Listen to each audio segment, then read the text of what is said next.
अच्छा देखिए, चुनावों के अंदर आप बार बार आप देखते हैं राहुल गांधी आते हैं तो बात करते हैं ओबीसी की। इस बार प्रधानमंत्री भी ओबीसी की बात करते हुए दिखाई दे रहे हैं। तो पहले मैं आपको दिखाता हूं जनता के बीच ये ओबीसी का मुद्दा या जातिगत जनगणना का मुद्दा जो है वो कितना चल रहा है। क्या वो इसको एक सही मुद्दा मानते हैं या केवल चुनावी बात मानते हैं कि नेता आते हैं चुनाव में कुछ भी बोलते हैं, कुछ भी वादा करते हैं। उसका सर्वे का नतीजा आपके सामने 50% लोग मानते हैं कि नहीं, कि मुद्दा तो ठीक है, अगर नेता इसकी बात कर रहे हैं तो ये होनी चाहिए। 38% लोग छत्तीसगढ़ की जनता में से ही मानते हैं कि ये केवल हवा हवाई बातें हैं, चुनाव में कहने के लिए हैं, इसका आम लोगों की जिंदगी पर कोई असर नहीं पड़ने जा रहा। अब मैं आपको प्रधानमंत्री की बात सुनाता हूं।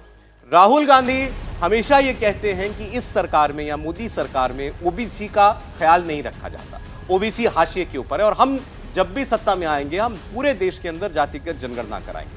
आज प्रधानमंत्री नरेंद्र मोदी ने छत्तीसगढ़ की जनता के सामने ही कहा कि मैं खुद ओबीसी हूं, इस देश का प्रधानमंत्री ओबीसी है, मैं गरीब घर से आता हूं, यही मेरा दोष है और ये कांग्रेस पार्टी मुझे गाली देती। इतना ही नहीं, ये बात तो प्रधानमंत्री ने कल भी कही थी। आज उन्होंने इसे सीधे सीधे छत्तीसगढ़ के अंदर एक प्रभावशाली तादाद रखने वाली एक जाति के साथ जोड़ दिया। दरअसल 12% जिसकी आबादी छत्तीसगढ़ के अंदर है वो साहू समाज है और गुजरात में जिस वर्ग से प्रधानमंत्री नरेंद्र मोदी आते हैं वो यही साहू समाज है, यानी वो गुजरात से जब छत्तीसगढ़ आता है तो वो साहू हो जाता है। तो आज प्रधानमंत्री ने राहुल गांधी का नाम लिए बगैर कहा कि ये पूरे साहू समाज को गाली क्यों दे रहे हैं। सुनिए नरेंद्र मोदी की बात। कांग्रेस पूरे ओबीसी समाज को क्यों गालियां दे रही है? मोदी अगर ओबीसी हैं तो इसमें पूरी ओबीसी जाति का क्या गलती है भाई? आखिर क्यों कांग्रेस छत्तीसगढ़ के साहू समाज को गालियां दे रही है? क्यों कांग्रेस पूरे साहू समाज को चोर बता रही है? कांग्रेस के एक नेता, मैं नाम नहीं लेना चाहता, मोदी को गालियां देने के साथ ही पूरे ओबीसी समाज को गालियां देते फिरते हैं और मोदी पूरे समाज को चोर कह दिया। कोर्ट ने सजा ठोक दी और सुप्रीम कोर्ट ने भी सजा माफ नहीं की, जेल जाने की मैं थोड़ा मौका थोड़ा लंबा कर दिया है। बस मैं जानता हूं छत्तीसगढ़ का ओबीसी समाज, पूरे देश का ओबीसी समाज ऐसी कांग्रेस को कभी माफ नहीं करेगा। हर्षवर्धन जी, हम लोग कल बात कर रहे थे ये पिच राहुल गांधी की, आप खेल रहे हैं, बैटिंग कर रहे हैं, इस पर प्रधानमंत्री मोदी, और आज तो उन्होंने अपनी जाति भी बता दी, नाम लेके बता दी।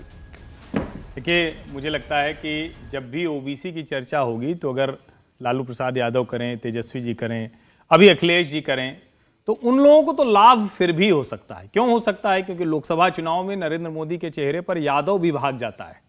ये हम लोगों ने देखा है उत्तर प्रदेश में भी और बिहार में भी, वरना 40 में से 39 सीटें जीत जाए बीजेपी और जेडीयू, ये असंभव था।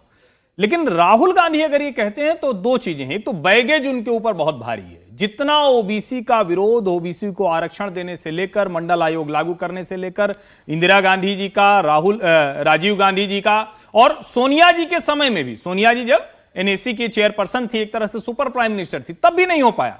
तो राहुल गांधी कहते हैं तो पहले तो बैगेज आएगा। दूसरा क्या आएगा, जब वो बार बार कहेंगे कि ओबीसी कहां है, ओबीसी कहां है, तो नरेंद्र मोदी तो कह रहे हैं कि भाई मैं तो जाति से हूं, मैं अपनी जाति बता रहा हूं, आप अपनी जाति बताइए। राहुल गांधी अपनी कौन सी जाति बताएंगे? मुझे लगता है कि वहां जाकर वो फिर से फंसेंगे। तीसरा स्टेप क्या होता है? तीसरा वो कहते हैं प्रतिनिधित्व, किसका कितना सांसद विधायक, तो वो तो गिना रहे हैं कि हमारे 89 सांसद, 85 सांसद हो गए, इतने एमएलसी हो गए, इतने एमएलए हो गए, आप बताइए क्या? तो फिर वहां कांग्रेस पार्टी कमजोर पड़ती है और कांग्रेस पार्टी एक जगह निश्चित तौर पर आगे पड़ती है, जो छत्तीसगढ़ में जहां हम लोग बात कर रहे हैं, वहां भूपेश बघेल ओबीसी समाज से आते हैं। लेकिन जितने बघेल उतने साहू, ये भारतीय जनता पार्टी की रणनीति है कि आप बघेलों का वोट अगर नहीं हासिल कर रहे हैं, यानी जिसको हम और समझने के लिहाज से कहें तो कुर्मी वोट नहीं हासिल कर रहे हैं। और यहां एक चीज समझिए, उस दिन जब खेत में गए थे राहुल गांधी तो उनके अगल बगल टीएस सिंहदेव और दूसरे प्रदेश अध्यक्ष भी थे। क्यों थे?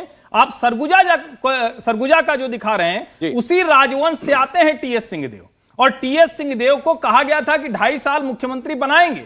कमाल की बात है, कांग्रेस पार्टी ने अपने प्रचार में से भूपेश बघेल को निकाल दिया है। तो कहीं न कहीं कुछ आशंका है कि एक तो ओबीसी वाला मसला है, दूसरा जो दूसरे वोट हैं कहीं वो छिटक न जाए, वो भी एक बड़ी वजह है। चलिए, अच्छा ठीक है। हालांकि राहुल गांधी ने भी उत्तर दिया है इस बात का। राहुल गांधी ने कहा कि मोदी जी तो कहते थे देश में केवल एक जाति है, वो है गरीब, तो आज फिर वो क्यों कह रहे हैं कि मैं खुद ओबीसी हूं? इस पर आगे हम बात करेंगे। कांग्रेस पार्टी के मेहमान भी हमारे साथ जुड़े हुए, संजीव श्रीवास्तव जी भी जुड़ गए हमारे साथ, सीनियर जर्नलिस्ट हैं। स्वागत है संजीव जी आपका भी। लेकिन ये भी एक अजब कोइंसिडेंस है, मैं आपका स्वागत भी कर रहा हूं और ब्रेक के लिए भी जा रहा हूं, तो लौटूंगा तो फिर आपके पास आता हूं ब्रेक के बाद। एक छोटा सा ब्रेक ले रहे हैं, आप देखते रहिए ओपिनियन पोल छत्तीसगढ़ का, और इसके बाद बारी